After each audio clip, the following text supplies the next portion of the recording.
Vulnérabilité, c'est quoi? Ça désigne le degré avec lequel une société, un ménage, un village est capable de faire face à des aléas, à des chocs qui peuvent être de nature environnementale, par exemple des inondations, mais qui peuvent aussi être de nature économique. Donc, plus on est vulnérable, donc plus on est sujet à subir des dommages si un risque se matérialise, si un aléa, un choc survient.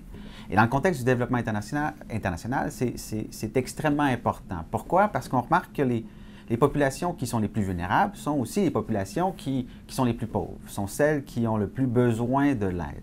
Et pourquoi est-ce que les populations pauvres sont les plus vulnérables? Là, pour ça, il faudrait peut-être que je rentre un peu dans c'est quoi la vulnérabilité un peu plus. Donc, la vulnérabilité est composée de 3 choses. 1, pour être vulnérable, il faut être exposé à des aléas. Donc, il faut, par exemple, vivre dans un milieu où il y a des risques d'inondation, par exemple. Et là, on remarque que population riche, population pauvre, tout le monde est exposé au moins un peu à des chocs, à des événements climatiques extrêmes, par exemple. Mais la différence fondamentale entre les populations riches et les populations pauvres, ou entre les États développés et les États en développement, tient plus aux 2 autres facteurs. Donc, j'ai dit exposition au choc. Le deuxième facteur, c'est la sensibilité au choc. C'est à quel point est-ce que si, par exemple, une inondation survient, elle va, je ne sais pas moi, détruire les habitations, détruire les récoltes. À quel point, par exemple, si, par exemple, on est dans une zone agricole, est-ce que les récoltes qui vont être détruites représentent l'entièreté des moyens de subsistance ou juste une partie des moyens de subsistance? Et là, ce qu'on remarque, c'est que les milieux les plus pauvres sont des milieux où la sensibilité aux aléas est aussi la plus grande. Et le troisième facteur, donc, qui définit la vulnérabilité, c'est la capacité d'adaptation. Donc, dans quelle mesure on est capable de mettre en place de façon préventive ou peut-être a posteriori, donc dans quelle mesure on est capable de mettre en place des mesures pour atténuer l'impact des aléas. Et là, encore une fois, on remarque que les populations pauvres ont moins de ressources pour essayer de mettre en place des moyens d'adaptation. Et donc, dans le champ du développement international, c'est extrêmement important. On commence à reconnaître depuis déjà quelques années, donc on reconnaît l'importance d'aller accompagner les États en développement et d'aller accompagner les populations locales dans leurs efforts de réduction de leur vulnérabilité face aux aléas. Et on sait bien sûr qu'avec les changements climatiques, les risques vont s'accroître. Les événements extrêmes, climatiques extrêmes, vont devenir plus fréquents, plus intenses. Et donc, c'est extrêmement important d'aller aider ces populations à réduire leur vulnérabilité. Et d'ailleurs, si les étudiants s'intéressent un peu à ce sujet-là, ils devraient pouvoir trouver de l'emploi dans les années à venir parce que malheureusement, c'est un problème qui va perdurer pour les décennies à venir.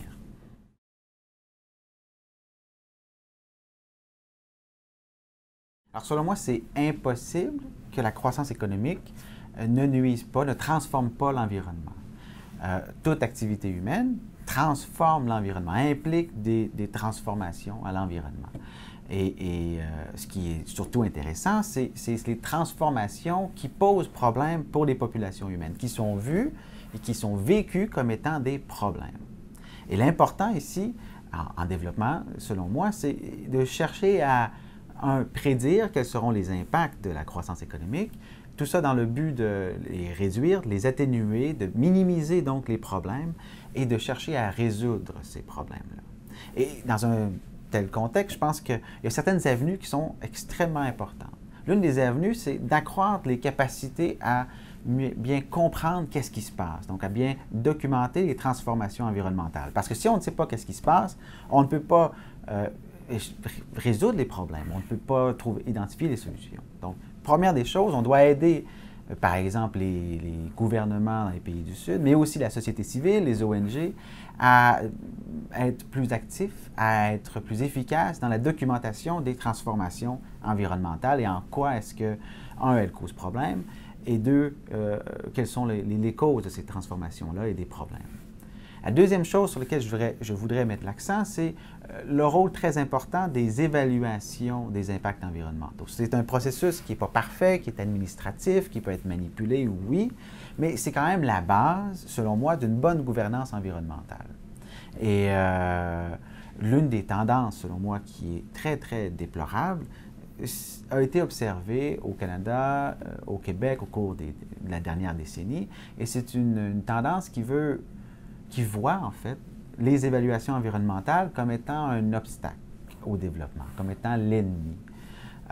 Et on va donc chercher, et on a donc cherché à restreindre la portée des évaluations, à restreindre la nature des acteurs qui vont pouvoir y participer, à dire que certaines ONG qui sont trop critiques, on va trouver un prétexte pour les exclure du processus d'évaluation environnementale. Donc moi, je pense qu'au contraire, tant au nord qu'au sud, il faut chercher à renforcer le processus, à le rendre le plus inclusif possible, donc à inclure le plus de voix possible, à inclure les savoirs environnementaux locaux, et on doit chercher à l'étendre. Donc pas nécessairement et uniquement évaluer des projets, un barrage ici, un autre barrage là-bas, mais aussi à faire des évaluations de politiques plus larges. Donc ce serait pour moi là une des voies qui est très importante à mettre en place, à poursuivre pour assurer une bonne gouvernance environnementale.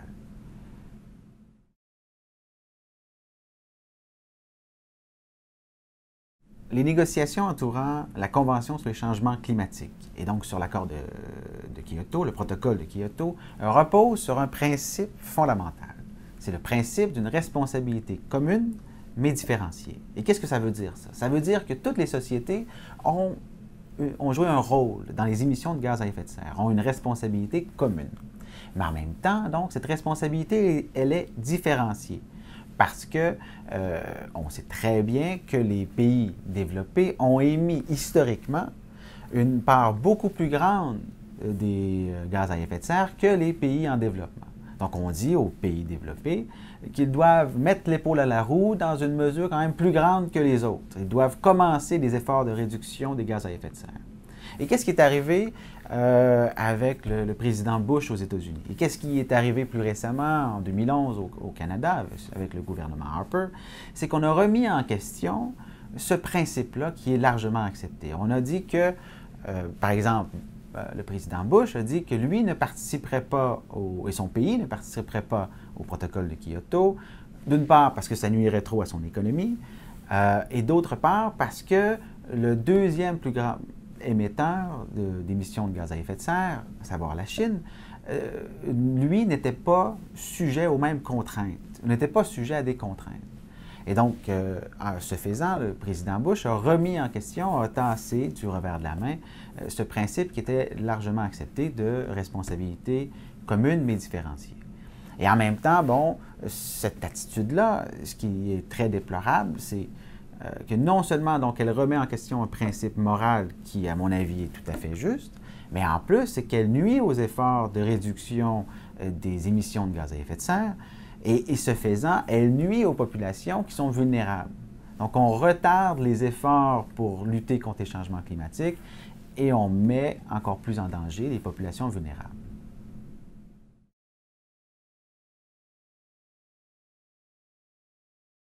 Juste pour voir.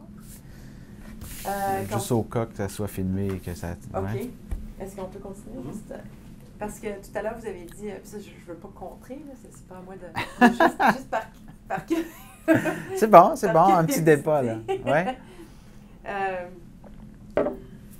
Quand vous parlez de la croissance économique, et puis si c'est possible qu'elle ne nuise pas à l'environnement, vous aviez l'air de parler d'un environnement pour la consommation de l'être humain. Est-ce que vous voyez ces questions-là... D'un point de vue bio, c'est-tu la question ouais, biocentrique? Ouais. Dans le cadre, personnellement, ouais. Moi, j'accorde de l'importance à l'environnement pour lui-même. Donc, j'ai en partie une vision biocentrique, mais j'ai aussi beaucoup une vision anthropocentrique.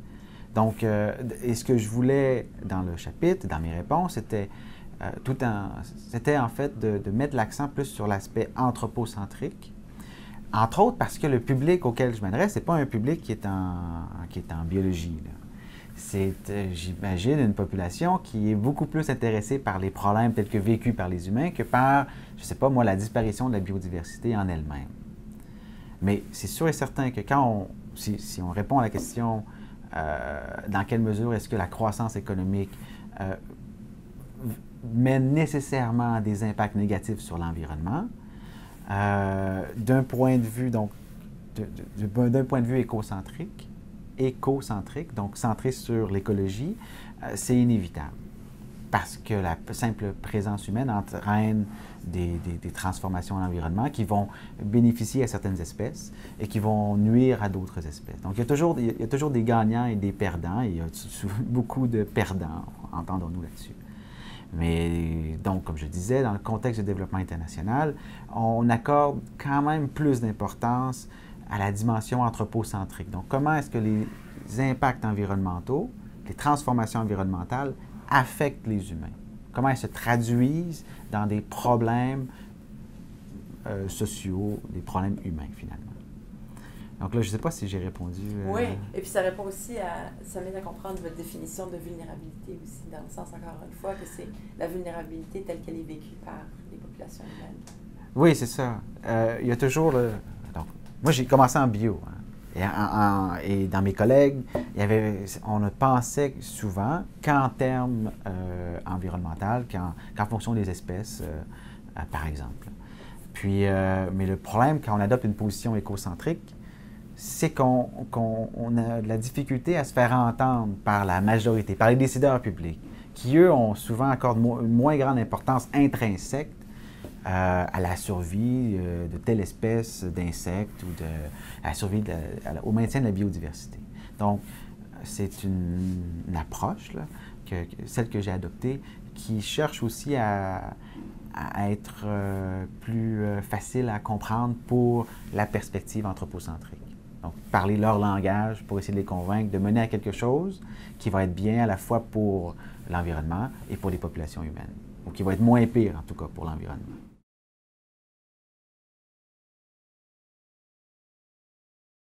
Dans le domaine des politiques environnementales et de développement, là, ce que l'on cherche maintenant beaucoup, c'est des solutions qui vont être gagnant-gagnant. Donc, on est obnubilé par cette idée qu'il existe des solutions gagnant-gagnant pour tous, là, pour les riches, pour les pauvres, pour les humains et pour l'environnement. Et on oublie totalement qu'il arrive parfois qu'il y a des conflits, qu'il y a des situations où il va y avoir où le maintien d'une bonne qualité environnementale va entraîner quand même des coûts, et l'inverse aussi. Enfin, donc dans la recherche des solutions gagnant-gagnant, on met beaucoup l'accent sur les solutions de marché, hein, les mécanismes de marché. Et par exemple, là, on peut parler de cette idée d'inclure dans le coût des produits les coûts environnementaux cachés. Mais bon, c'est pour moi un peu illusoire de penser qu'on va pouvoir trouver le prix parfait à un produit. Mais ce sur quoi je veux amener la discussion, c'est sur une nouvelle approche qui a émergé au cours des 10 dernières années, surtout en regard au changement climatique. Et là, ce que l'on essaie de faire, c'est de donner un prix à chaque tonne de carbone qui va être émise. On essaie, en fait, de financiariser le domaine du carbone. Et dans le domaine des changements climatiques, on est venu avec ces idées d'un accord qui s'appellerait REDD+, donc de réduction des émissions de gaz à effet de serre qui sont liées à la déforestation et à la dégradation des forêts. Donc ça, c'est un nouveau projet politique qui n'est pas encore mis en place, mais qui s'en vient. Et c'est un domaine de recherche qui est extrêmement important parce que, bon, il y a d'une part ceux qui disent que voilà là, une façon de réconcilier environnement et développement, d'avoir une solution qui va être gagnant-gagnant. Mais d'un autre côté, on voit qu'il y a aussi des risques très importants pour les populations locales. Parce qu'essentiellement, qu'est-ce que REDD+ ferait? REDD+ permettrait de récompenser, de dédommager des gouvernements ou des populations locales peut-être, pour des réductions de gaz à effet de serre qui seraient dues à la déforestation ou à la dégradation des forêts. Et ce qu'on remarque dans les pays en développement, souvent, c'est que les populations pauvres n'ont pas de droit foncier, n'ont pas la propriété de leurs terres. Et l'un des risques avec le projet REDD+, c'est qu'en fait, il y ait des clics qui s'approprient les bénéfices qui seraient liés à REDD+. Donc l'un des problèmes, c'est que ce gigantesque projet-là pourrait permettre à des personnes déjà riches de devenir encore plus riches en s'appropriant des ressources, en s'appropriant du carbone. Mais il y a aussi beaucoup d'autres risques liés à ce projet-là et qui dépassent un peu, en fait, le niveau des étudiants de première année. Mais j'encourage vraiment les étudiants qui s'intéressent au développement international, aux questions d'environnement, de jeter un regard critique, selon moi, un regard donc sur ce projet-là de REDD+, donc d'un accord international visant à la réduction des émissions de gaz à effet de serre sur la déforestation et la dégradation des forêts. Et des façons de faire, ce serait de dire que ce sont les États qui vont recevoir les fonds.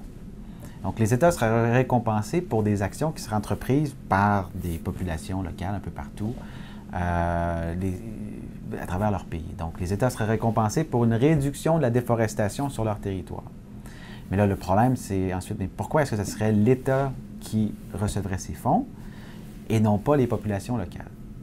Et si ce sont les populations locales, bien là, ça devient extrêmement difficile à leur offrir, à leur transférer ces fonds, entre autres parce qu'on remarque dans plusieurs pays en développement qu'une large partie des populations occupent illégalement leurs terres.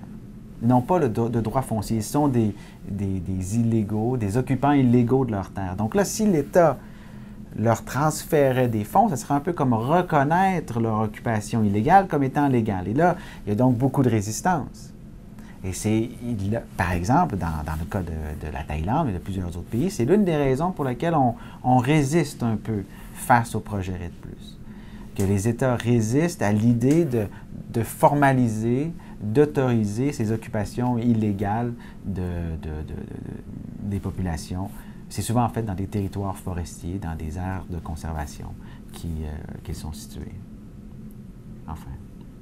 Wow.